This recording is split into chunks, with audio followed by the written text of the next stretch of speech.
नमस्कार, मैं श्यामगिरी। आप देख रहे हैं टीवी टीएफडी न्यूज 24। टीवी टीएफडी न्यूज 24 में आप सभी दर्शकों का स्वागत है।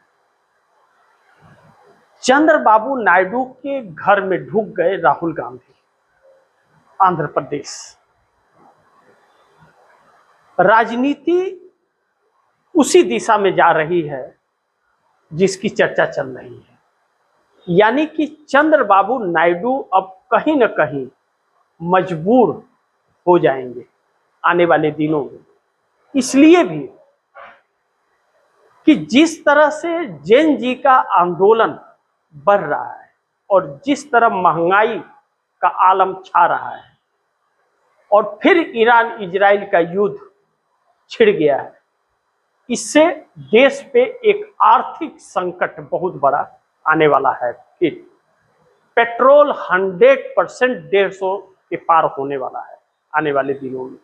इसे इनकार नहीं कर सकते। यह बात मैं नहीं कह रहा हूं, यह बात बड़े बड़े अर्थशास्त्री अपने बयानों में कह रहे हैं। उसी के अनुसार मैं आप दर्शकों को बता रहा हूं। अब राहुल गांधी लगातार इन मुद्दों को उठा रहे हैं। राहुल गांधी आंध्र प्रदेश पहुंचे, कांग्रेस की प्रदेश अध्यक्ष शर्मिला रेड्डी के साथ एक जनसभा को भी संबोधित किया। अब मुद्दा वहां पर बहुत गर्म है। चंद्रबाबू नायडू असमंजस्य परिस्थिति में है। मोदी के साथ समर्थन देकर, मोदी के साथ रहकर और मोदी को समर्थन देकर बहुत बुरी तरह से फंस गए हैं। चूंकि आंध्रा की मुख्य विपक्षी पार्टी वाईएसआर जगनमोहन रेड्डी की है और जगनमोहन रेड्डी की ही बहन शर्मिला रेड्डी है जो कांग्रेस के प्रदेश अध्यक्ष है। वाईएसआर राजशेखर रेड्डी के बेटे हैं यह लोग। वाईएसआर राजशेखर रेड्डी का अकस्मात मृत्यु हुई थी एक हेलीकॉप्टर क्रैश दुर्घटना में आंध्रा के करनौल के जंगल में। उस वक्त आंध्रा और तेलंगाना एक ही था, अलग नहीं था। जगनमोहन रेड्डी को सीएम न बनाने से जगनमोहन रेड्डी नाराज होकर के अपनी नई पार्टी बना ली। कांग्रेस ने सीएम रोसैया को उस वक्त बनाया।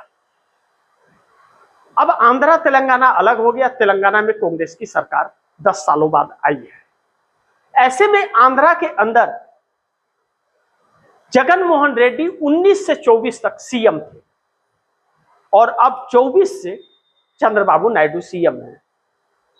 जगनमोहन रेड्डी भी भारतीय जनता पार्टी को सपोर्ट करते रहे और चंद्रबाबू नायडू भी सपोर्ट कर रहे हैं। इस वक्त जगनमोहन रेड्डी मुख्य विपक्षी पार्टी है तो भी उनका झुकाव भारतीय जनता पार्टी की तरफ ही है और उपराष्ट्रपति के चुनाव में भी समर्थन भाजपा को ही दिया था और वह भाजपा के खिलाफ नहीं बोलते। ऐसे में सत्तारूढ़ दल और विपक्ष दोनों भाजपा के साथ है और कांग्रेस वहां एंट्री मार चुकी है। ऐसे में कांग्रेस का जनाधार बन रहा है क्योंकि चंद्रबाबू नायडू का विकल्प था ही नहीं कोई। जगनमोहन रेड्डी को चुने अगर जनता तो भी भाजपा के ही साथ, और जगनमोहन रेड्डी के खिलाफ नायडू को चुने तो वह भी भाजपा के खिलाफ, यानी कि भाजपा ही है दोनों। ऐसे में कांग्रेस के शर्मिला रेड्डी को समर्थन मिल रहा है और राहुल गांधी ने उनके प्रोत्साहन में वह जनसभा को संबोधित की है। ऐसे में शर्मिला रेड्डी को कांग्रेस राज्यसभा के जरिए कर्नाटक से या तेलंगाना से राज्यसभा के लिए भी मनोनीत कर सकती है। लेकिन आंध्र प्रदेश में कांग्रेस की एंट्री के बाद इसी बात का डर चंद्रबाबू नायडू को था, जो मोदी सरकार को अल्टीमेटम दे रहे थे कि जिस तरह तमिलनाडु में कांग्रेस ने विजय थलापति के साथ टीवी के साथ सरकार में शामिल हुई और केरल में अपनी सरकार बना ली, कर्नाटक में सरकार है ही और तेलंगाना में भी है, एक आंध्रा ही बचता है। अब कांग्रेस के एंट्री के बाद जगनमोहन रेड्डी और चंद्रबाबू नायडू के लिए मुश्किलें बढ़ गई क्योंकि वह दोनों ही भाजपा के साथ हैं और चंद्रबाबू नायडू की मनोकामना पूर्ण भाजपा के साथ हो नहीं रही है। ऐसे में जगनमोहन रेड्डी भी भाजपा के साथ रहना चाहते हैं और चंद्रबाबू नायडू भी। लेकिन अब जो समीकरण बदल रहा है, चंद्रबाबू नायडू के पास एक ही रास्ता है, या तो भाजपा के साथ मजबूती से बने रहे और या फिर साथ छोड़ दें। अगर साथ रहते हैं तो जगन मोहन रेड्डी भी खुलकर बगावत तो करते नहीं, तो जगन मोहन रेड्डी और चंद्रबाबू नायडू को आक्रोश का सामना आंध्र प्रदेश की जनता से करना पड़ेगा। यानी कि कांग्रेस के एंट्री के बाद चंद्रबाबू नायडू और जगन मोहन रेड्डी का खेल खराब हो गया है। ऐसे में सोच विचार में चंद्रबाबू नायडू डूबे हुए हैं, क्योंकि मोदी का हाल बेहाल है और सरकार अब अस्थायी नजर नहीं आ रही है। जिस तरह का हालात हो रहा है और आम जनता के बीच आक्रोश बढ़ रहा है, उससे चंद्रबाबू नायडू की मुश्किलें बढ़ रही है। यही बात चंद्रबाबू नायडू ने कहा भी था नरेंद्र मोदी को कि आप युवाओं को, छात्रों को, बेरोजगारों को, किसानों को, इन लोगों की आवाज को दबाइए नहीं, अन्यथा संकट आ जाएगा। लेकिन मोदी सरकार सुनती नहीं। अब नीट एग्जाम को लेकर के पेपर लीक हुआ या सीबीएसई को लेकर के छात्रों के साथ राहुल गांधी मुखर होकर के मुद्दे को उठा रहे हैं और सरकार बैकफुट पा रही है। आनन फानन में पीएमओ में आपात बैठक बुलानी पड़ गई जब राहुल गांधी ने छात्रों को लेकर के ट्वीट किया और कहा कि अब छात्रों को सरकार की व्यवस्था पर भरोसा नहीं रहा, सरकार बदलना चाहते हैं, व्यवस्था बदलना चाहते हैं। ऐसे में नरेंद्र मोदी सरकार के अंदर हड़कंप से मच गई। लेकिन दूसरी तरफ कर्नाटक के अंदर सीएम सिद्धारमैया इस्तीफा दे चुके हैं और डीके शिवकुमार की तैयारी ताजपोशी की कांग्रेस कर रही है। ऐसे में कर्नाटक के अंदर डीके शिवकुमार सीएम बनने के बाद भारतीय जनता पार्टी की थोड़ी मुश्किलें और बढ़ेंगी, क्योंकि भारतीय जनता पार्टी चाहती थी और विचार विमर्श और कोशिश कर रही थी कि सिद्धारमैया को जैसे ही सीएम की कुर्सी से हटाकर डीके शिवकुमार को सीएम बनाने की कोशिश की जाए, वैसे ही सिद्धारमैया पार्टी तोड़ के आ जाएंगे, वैसे ही जैसे कुमार स्वामी देवीगौड़ा के बेटे भाजपा के साथ आ गए थे। लेकिन ऐसा नहीं हुआ। सिद्धारमैया एक मजे हुए खिलाड़ी हैं और वह कांग्रेसी है, लेकिन भाजपा जेडीयू से देवीगौड़ा की पार्टी से होकर के आए हुए हैं वह। अब ऐसे में सिद्धारमैया कांग्रेस राहुल गांधी की बैठक से संतुष्ट हुए और इस्तीफा दे दिए।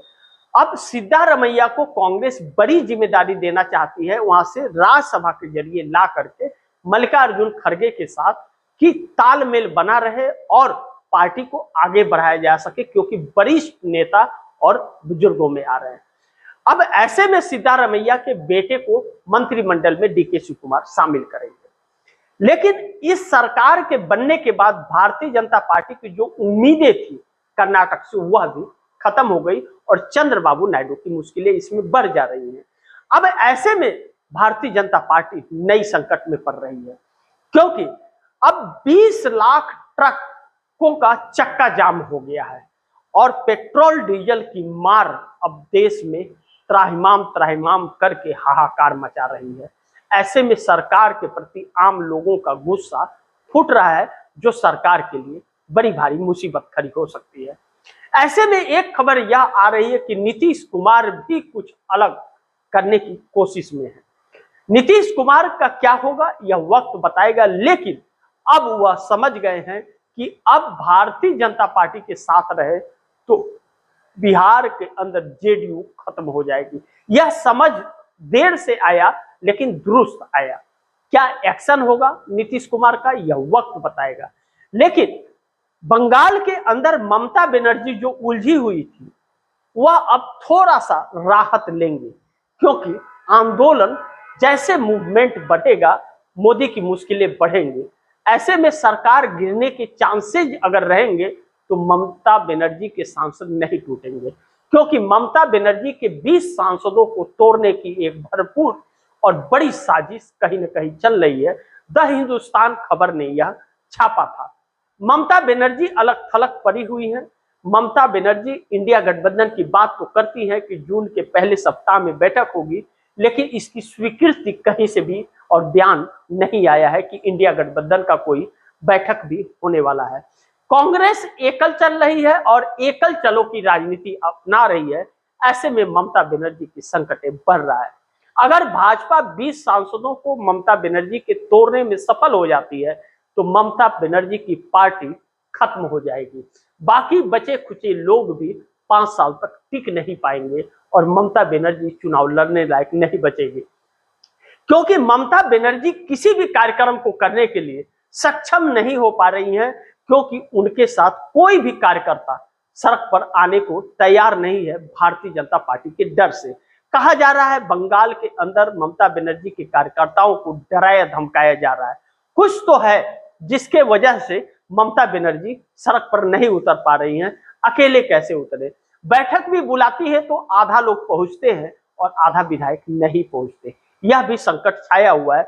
ऐसे में ममता बनर्जी का सूर्यास्त नजर आ रहा है। ममता बनर्जी के सामने एक ही ऑप्शन और रास्ता बचता है कि ममता बनर्जी कांग्रेस में विलय कर दे, क्योंकि वह कांग्रेस से ही निकल करके गई थी, कांग्रेसी ही है ममता बनर्जी। लेकिन 15 साल का सत्ता रहने के बावजूद ममता बनर्जी अपने आप को सुनिश्चित नहीं कर पाई, क्योंकि वह किसी को कुछ समझती नहीं थी।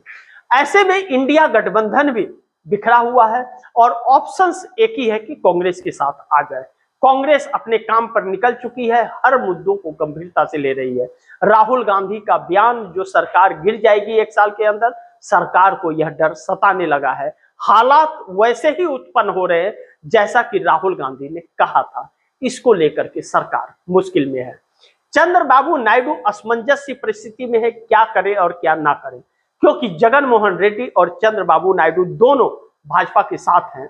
ऐसे में कांग्रेस के लिए खुला मैदान आंध्र प्रदेश के है और कांग्रेस खुले तौर पर चंद्रबाबू नायडू और जगन मोहन रेड्डी पर आरोप लगाएगी। जगन मोहन रेड्डी इससे बच नहीं पाएंगे, क्योंकि वह भाजपा को समर्थन दिए थे। ऐसे में चंद्रबाबू नायडू को डर इस बात का था और इसी से नाराजगी भी थी कि भाजपा को अगर चंद्रबाबू नायडू का समर्थन मिल रहा है तो जगन मोहन रेड्डी से हाथ क्यों मिलाया जा रहा है। लेकिन आखिरकार वह समस्या चंद्रबाबू नायडू के सामने आ गई। अब चंद्रबाबू नायडू का फैसला क्या होगा यह तो वक्त बताएगा, लेकिन राहुल गांधी मोदी सरकार के लिए सरदर्द बन गए हैं, इस बात से इंकार नहीं किया जा सकता। नीतीश भी संकट में और नायडू भी संकट में, दोनों असमंजस की परिस्थिति में पड़े हुए हैं और दोनों की राजनीतिक कैरियर दांव पर लग गई है। अब ऐसे में कौन समर्थन देगा, कौन समर्थन वापस ले लेगा, यह आने वाला वक्त बताएगा। लेकिन इस देश की राजनीति पूरी तरह से उथल पुथल हो गई है। सुप्रीम कोर्ट, चुनाव आयोग, हर कोई संस्था मोदी सरकार के साथ खड़ी है, फिर भी मोदी सरकार की नींद उड़ी हुई है, क्योंकि जेन जी इस वक्त सड़क पर है, बेरोजगार सड़क पर, किसान सड़क पर, व्हीकल, कमर्शियल व्हीकल वाले सड़क पर। सरकार मुश्किलों में घिरी है, महंगाई रोक नहीं पा रही है और सरकार बचने की उम्मीद दिख नहीं रही है। आने वाला वक्त चुनौतीपूर्ण होगा, इस बात से इंकार नहीं किया जा सकता। राहुल गांधी ने जो कहा था कि आर्थिक तूफान आने वाला है, वह आता हुआ दस्तक दे रहा है। बाकी आप दर्शकों की क्या राय है, क्या सुझाव है, कमेंट बॉक्स में जरूर दीजिएगा। इस खबर को ज्यादा से ज्यादा शेयर कीजिए, अपने दोस्तों को भी कहिएगा आगे शेयर करें। और आपने टीवी टेपडी न्यूज़ 24 को सब्सक्राइब नहीं किया, सब्सक्राइब कर लीजिए, अपने दोस्तों को भी कहिएगा सब्सक्राइब करें। मिलते हैं अगली खबर के साथ, तब तक के लिए नमस्कार।